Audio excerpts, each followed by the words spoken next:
be honest, for me, I'm kind of like a sponge when it comes to stuff like that. So I think for me, what really stood out was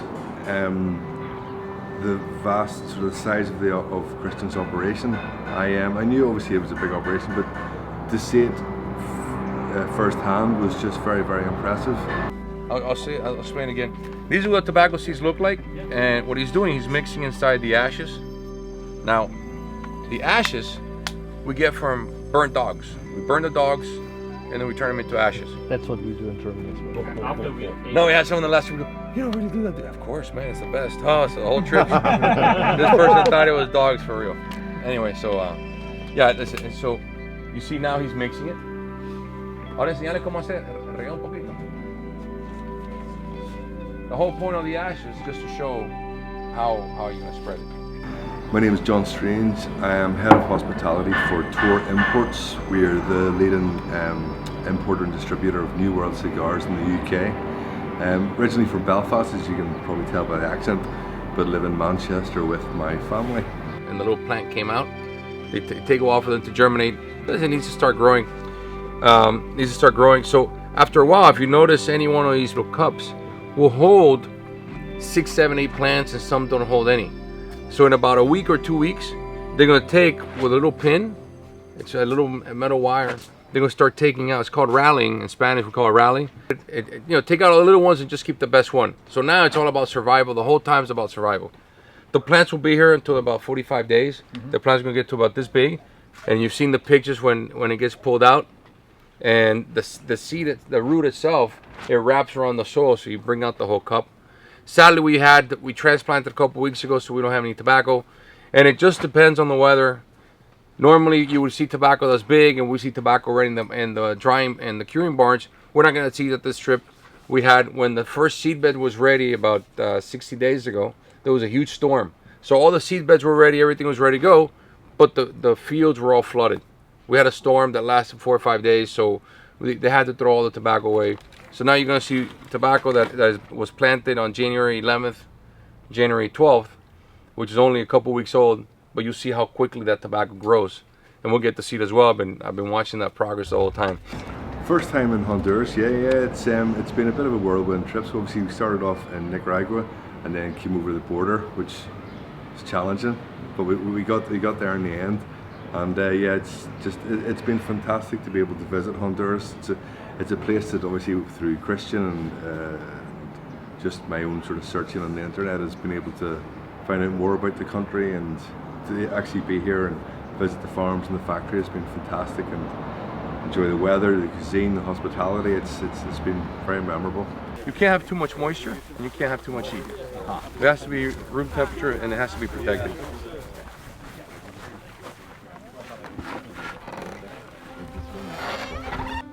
Tobacco barn.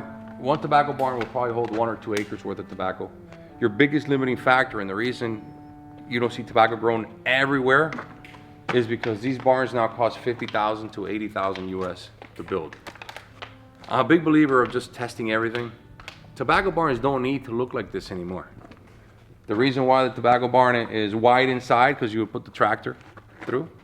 Right. Also in Cuba, they would design like this because these families didn't have much money, so they would do the sorting right inside the building for about 45 days normally.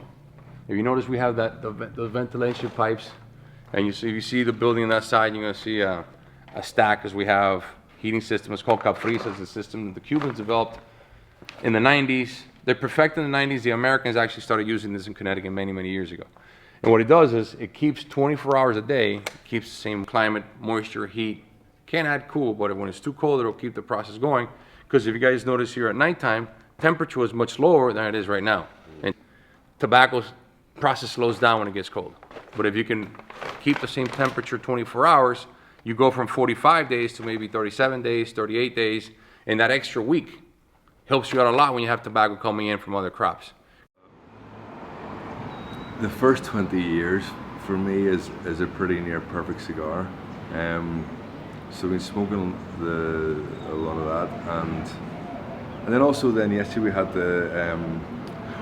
whenever Rupert picked us up, I smoked the Asylum 13, but it was a Vitola and edition that I hadn't smoked before, and that was amazing. I've forgotten the name of it, but it was one of the sort of releases, like special releases. It was really, really good. And then we had a Connecticut yesterday in the factory, which I really, really enjoyed. So to be honest, and then we had the Diadema last night, with the first 20 years Diadema, which was an amazing cigar, very elegant. So it's just literally been just really good cigar after really good cigar. Like we've been spoiled. We've been really spoiled. At this point, everything is nice and flat. 2 or 3 days later, or actually the next day, the guys walk by again, make sure the tobacco plant's stock, everything was fine, and they replace any of them. They'll have a basket with them. They replace any bad plants. So per acre, there are 12,400 plants or 12,500, whatever the math is that time, according to the spacing that you're using, of course. And maybe you replace one every 100 plants or something. So it'll fall. Some will be damaged in the transition. Some won't be drilled right. 2 or 3 days later, you're gonna scarb and put more dirt on the plant. You're gonna move the soil. What that does is adds oxygen to the soil, and the plant also, from the stem, she can also eat. So she also absorbs nutrients. Everything's about the nutrients to the plant. The whole time, we also have the irrigation drip system. Right now, you can see it's running. Irrigation drip system. Imagine the system we had before, which was getting all that water and letting all the water sit here. What that would do, it would waste a tremendous amount of water, which is a resource that we're running out of. Number two, it would also make it very inefficient. It would compact the soil, and you're using a lot more fertilizer, a lot more everything. So now you punish the soil a lot less, and you give the plant just what it needs, and you can measure it. But it gets to a point where the tobacco is so tall that the tractor is going to damage it, so now you have to do it all by hand.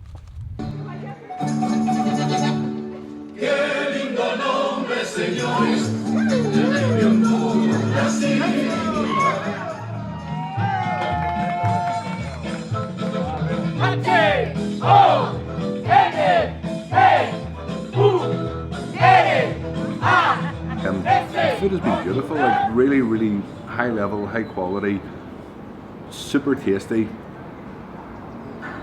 super big portions. It's just been, yeah, it's been spot on. It honestly is, and every night has been something different, a nice variety. So yeah, it's been very good.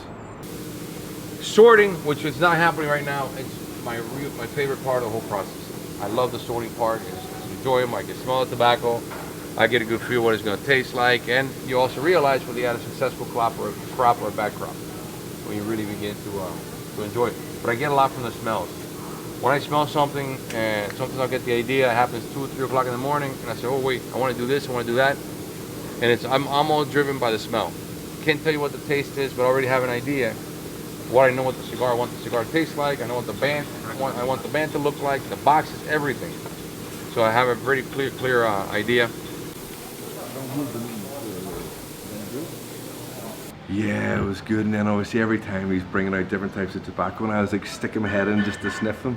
Yeah, it was the aroma, especially with the Corojo. It was yeah, it was good.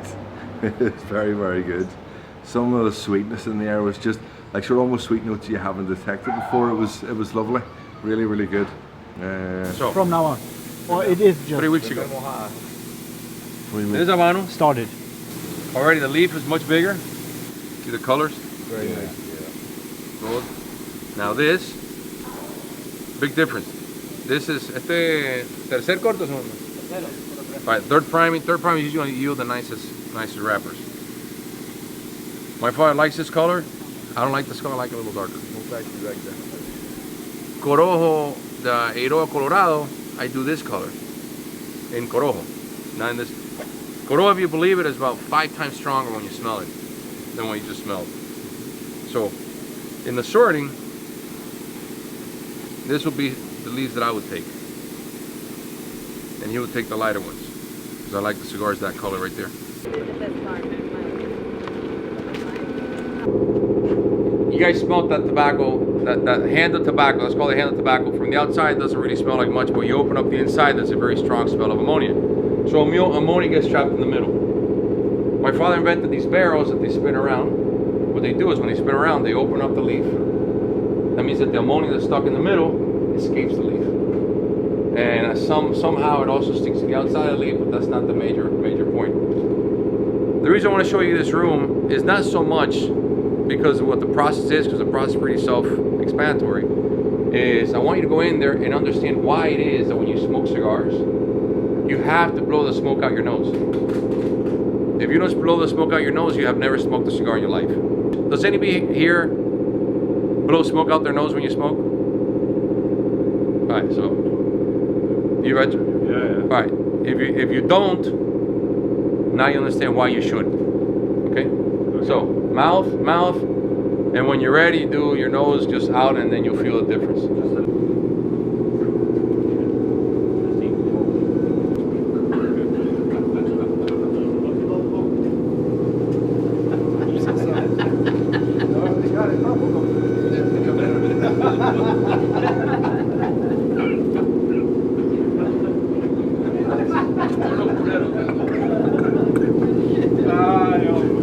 Before, what they would do, they would shake it like this. Imagine just one or two hands at a time. Yes. Your damaging tobacco is not as effective as this, because if you stand right here, you see the leaves open up when it's coming down. Yes. That's what airs it out. Three options on the binder, and then the filler, you guys have about 6 or 7 different options. My recommendation is at least 2 or 3 fillers. At least 2 or 3. I mean, if you go one like with Ligero, I mean, it's not going to come out as good as you'll think. As much as you might want a really strong cigar. At least 2 or 3 on the filler. And like I said, touch it, feel it, smell it. I mean, really get in it. Don't be scared to stick your nose right in the middle of that tobacco. Trust me, because you're going to see me do it here in a few minutes as well. Because to be honest with you, this is a similar way that Christian does it when he does blending. Very similar way. He has 2 or 3 different ways. This is one of his most favorites. So, trust me on it. Yeah. No, it was a really nice touch. It's a really nice way to sort of, to do it for yourselves, to see, like, if what you have in your head translates into reality. And for me, it didn't. It didn't. It was awful. My thing was that I like Mexican San Andres wrappers, and obviously I like Habano binders, and that's sort of a profile that I go with. And I thought, okay, I know we're going to have spice, and we're going to have power. And then it's a bit of a nod to Honduras and the Christian. I'll try the Corojo, and then obviously Rupert had mentioned about this other wrapper that I hadn't heard of. So like, yeah, we'll throw that in the mix, and it was just slapped the head off me. It was so strong, but it was. No, I loved it. I enjoyed it, and I've got I smoked one last night, and then I've got 4 that over the next year or 2 or whatever I'll dip in and I'll have one. And that's what it's about. It's not about whether it turns out good or bad. It's just about, having your own personal experience from it. And I think, everybody had a great time. Everybody was laughing and joking, and I think it's a lovely touch and a lovely keepsake to have.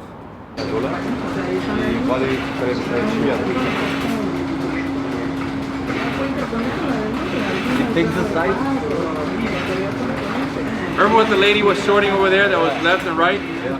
That's what it looks like at the end.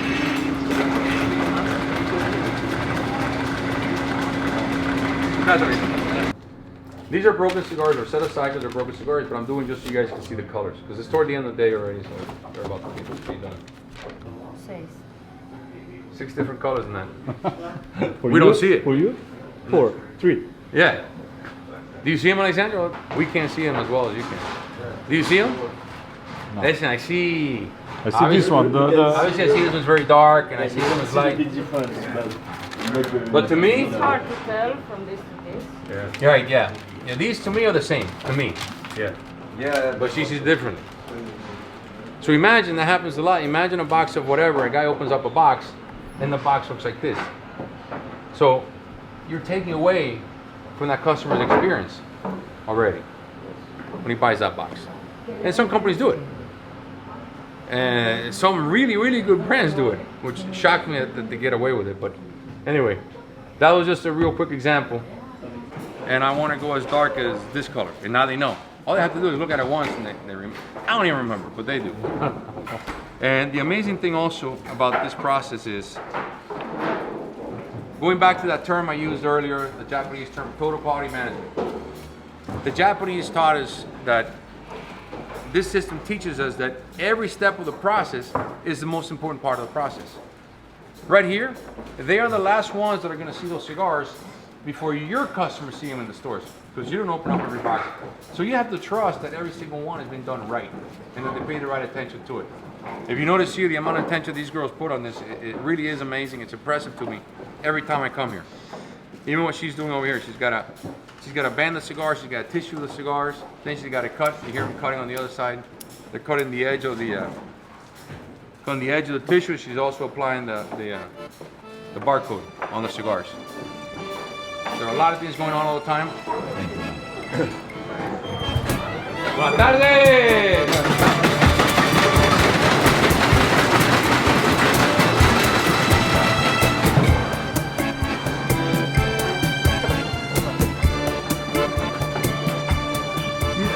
Just thank you very much for having us over. It's Carlos and I were very excited and very honoured to be invited. It's a country that it's been on my radar for a long time. So to be able to be here and experience and have Kristen show us around the factory and his processes and basically welcome into his home is very humbling. So.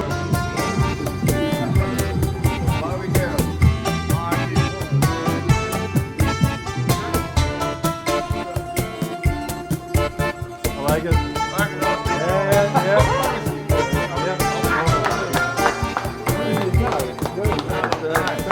So thank you very much for the invite. Thank you for the wonderful hospitality, and I look forward to bringing this back to the UK, explaining obviously all the processes to our customers and letting them know just about the magic that we've seen here. So thank you very much, Christian and team. You've done an amazing job, an absolutely sterling first-class job.